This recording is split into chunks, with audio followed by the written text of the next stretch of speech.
Hi everyone, I'm Amy from Next Niagara. I hope you enjoyed the last breakout session. I personally attended the Art of Saying No, and it sure was fantastic.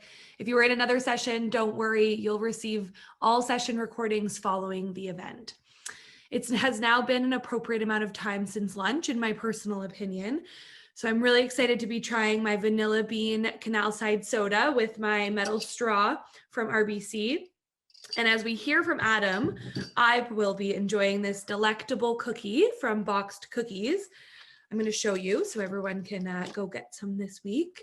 Everyone else who has a Love Local box, I hope you're enjoying these tasty treats as much as I am. And without further ado, it is my pleasure to introduce Adam to share our mini session on what happened to all the jobs in 2020. Adam Durrant is a St. Catharines native with a Master of Arts in Economic History from the University of Western Ontario. As a project manager at Niagara Workforce Planning Board, Adam's work focuses on the analysis and presentation of labor market information. He has expert level skills in qualitative and quantitative analysis and is the author of multiple research papers on demographics, employment trends, and the relationship between employment and housing. Adam speaks 3 languages, programs in another 2, and has 1 cat. Adam, over to you and quite possibly your cat. Well, hi, Amy, and hello, everybody. Thank you for that introduction. I'd like to thank the GNCC and Next Niagara for giving me the opportunity to speak today. Unfortunately, my cat won't be making an appearance. I will try and do this presentation as best I can without him. I know, great disappointment. Please don't leave. I promise I'll keep it interesting and lively for everybody along the way. Today, we're going to be asking and answering a very simple question, a deceptively simple question. What happened to all the jobs in 2020? We could talk about this for hours. We don't have the time. The simple answer to the question is a lot. A lot happened with all of the jobs in 2020. So today we're going to go through very, very high level, get a sense of what happened, why things happened, and then what some next steps can be on that front. So let's get some data up on the screen, and let's get messy with things a little bit. Okay, so covered this already. Let's just jump right on ahead. You're here, it's a data presentation, and you've made a good choice coming. What I want to leave you with, though, is a story. Data is easy to forget, stories are easy to remember. So I'm really hopeful that the story that you take away from this is going to be one that sticks with you for a while. So we can skip past that. Normally, I'd start a presentation like this with a bit of crowd work. We'd throw some questions out to the audience. You'd shout some things at me. I'd say something funny. Everyone would laugh. It would be a great time. Can't do that via this form. I'd invite everybody to head over to our feedback form on menti.com. There's the code 15647095, easier than remembering a phone number, or you can just scan your screen with the QR code there. There's 2 questions that if we have time at the end, I'll loop back to, and if I don't, then I'll blast it all out over NWPB's Twitter and LinkedIn. We'll keep the conversation going online. And then after that, there's a few feedback questions to tell me how I did on trying to explain the economy in 14 minutes. So I'd love as much engagement as we can get on that. So let's get into it. What happened in 2020? Basically the opposite of what we would normally see in Niagara's employment cycle. Between 2019 and 2020, we had about 13,700 fewer people working in Niagara. That's unprecedented. We didn't see that during the 09 recession. We didn't see that during the 01 recession. To start getting numbers even close to that magnitude, we have to go back to the 1930s. So what happened was Great Depression style employment losses, entire sectors being shut down.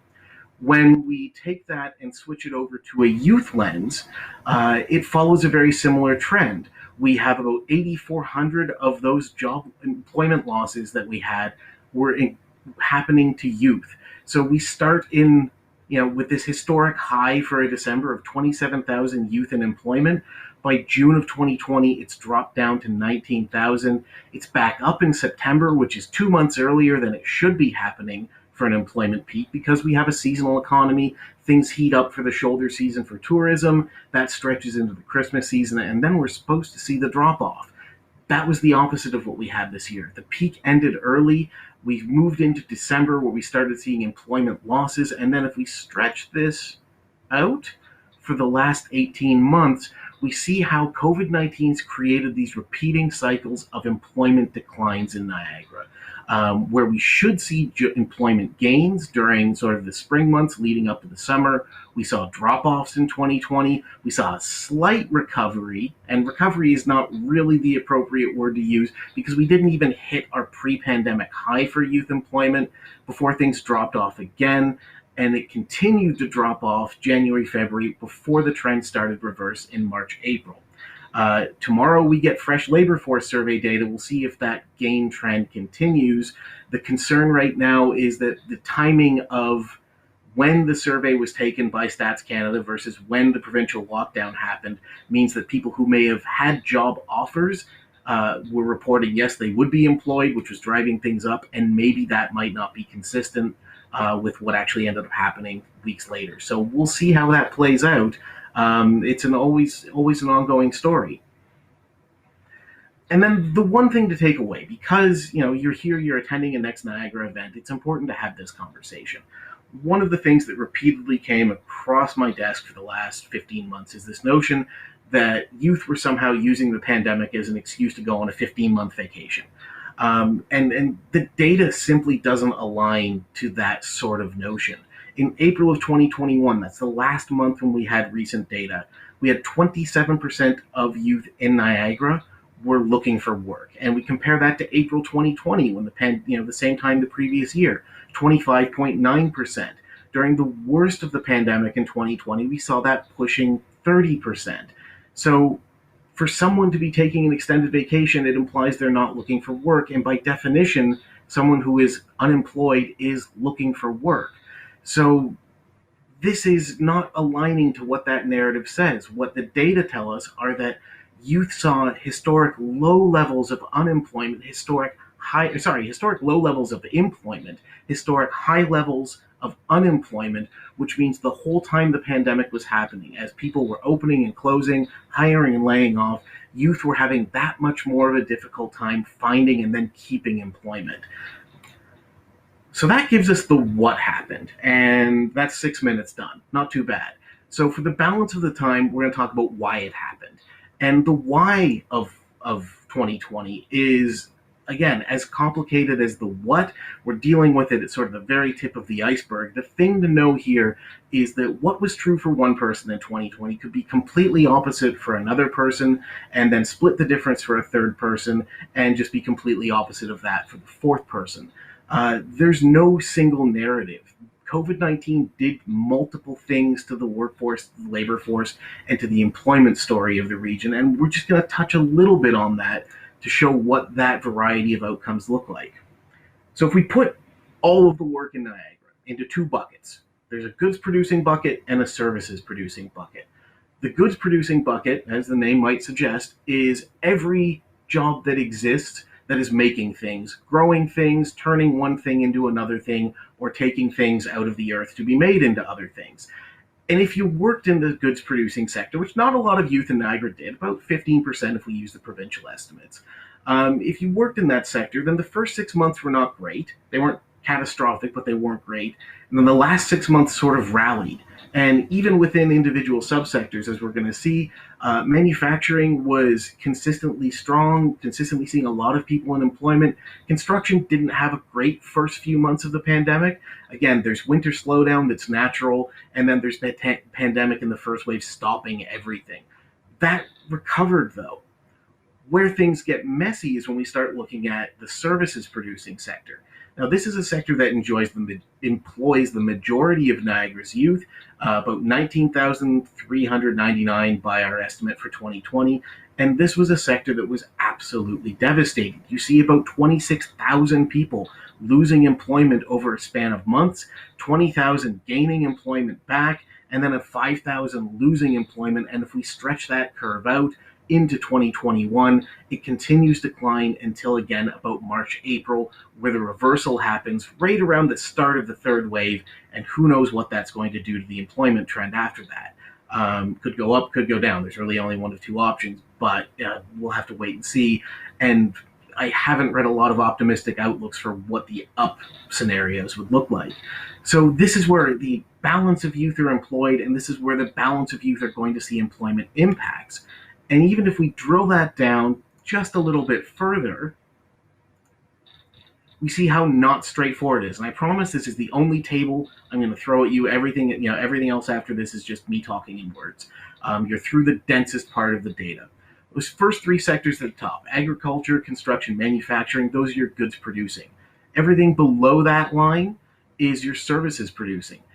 If you work in one of the green sectors, you may be looking at 2020 and going, this was not a bad year for me. This was not a bad year for my sector. There were some difficulties, but we didn't see a lot of overt challenges. Manufacturing, up 2,100 people in employment. Business building services, up 1,700.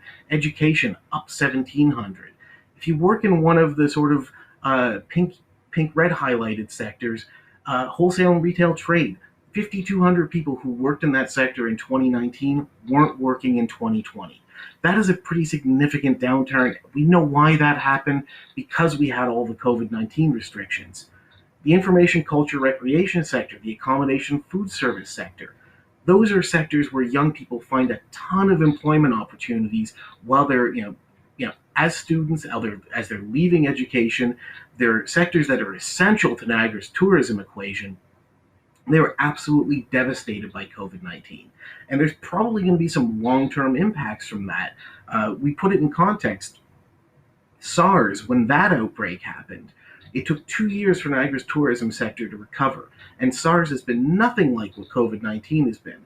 So we're expecting probably some long-term impact, and that's going to have a direct impact on the ability of youth to find employment as they move out of school, as they start their careers, as they try and grow their careers. So things that happened in 2020 will carry on into 2021, 22, 23. So let's give you a quick sum up, and then you can have your points to take away from all of this. Point number one, 2020 saw 13,700 on average fewer people who lived in Niagara employed. Devastating loss there. 8,400 of those were youth compared to 2019. So youth bearing a very, very large burden of the employment losses that we see in 2020. Services producing sector, which is where more than about 80% of Niagara youth find their employment, has not returned to pre-pandemic levels of employment. Some sectors have done okay, some sectors have seen gains. A lot of other sectors haven't, though. And even though we've had volatility in the labor market for 2020, which has caused youth to leave the labor market, typically because they're going back into education and training. That's what happens. OECD reports have basically said when the economy goes bad, young people go do more education and training and try and ride out the storm. But despite that, we have 61% more youth looking for work in 2020 than we did in 2019. So the data basically summarize it for us. That struggle is real. Trying to find work with low employment rates has not stopped Niagara's youth from getting out there and trying to find that work. So then what can you do? What are the next steps here? We don't have time to go back over the Mentimeter stuff that we put out at the top. I will blast that out over social media this afternoon so you can see what your contribution was. I'd say have a look at that as a first point. Tell us your story there. Number two, I'd encourage everybody on this to go to nwpb.ca/survey and complete our pandemic employment impact survey. That is a tool we are using. We're going to report on that to the provincial government, any local government stakeholders that are interested. We hope our data help shape policy. And if you're at a Next Niagara event, you obviously care about policy and building a community. So we would encourage everybody to complete that survey. Give the link to your friends, your colleagues, your parents. It's not just a youth survey. Anyone can complete it. And third, if you really want to make your voice heard, email me. That's my email address, adam@nwpb.ca. We're currently updating our youth employment strategy that we did about 2 years before the pandemic started. For obvious reasons, that's not really going to work in 2020, 2021. To make sure that we're hearing the concerns of young people in Niagara, we're doing some stakeholder engagement sessions. Send me an email. We'll get you booked into one of those sessions. They're going out via Zoom, Teams, Google Meet. Anything we can do to make sure that we're getting your insights, but also doing it in a safe and socially distant fashion. And that is my time. I'd like to thank GNCC and Next Niagara for inviting me to speak to you today. There's all my contact information at Adam N. Durrant on Twitter, also on LinkedIn, email address for any additional questions. If you want more data to get a better sense of what's happening, head over to nwpb.ca. Tomorrow we'll be doing our monthly Eye on Employment. That will have all the latest labor market statistics, and you can see what the last month has looked like for Niagara residents. So that's it for me. Thank you so much. And thank you for your attention. I hope you have a great rest of the conference. Adam, thank you so much for that quick and very informational session. It's so interesting to see what sorts of sectors were impacted more than others, and I think it's really important, the work that you guys are doing at Niagara Workforce Planning Board, but also for anyone who's able to fill out those surveys, because the information that the Workforce Planning Board provides to governments helps shape programs and supports that are made available to those sector-specific industries. And so thank you so much for giving us that quick view of where things are at and where we're headed.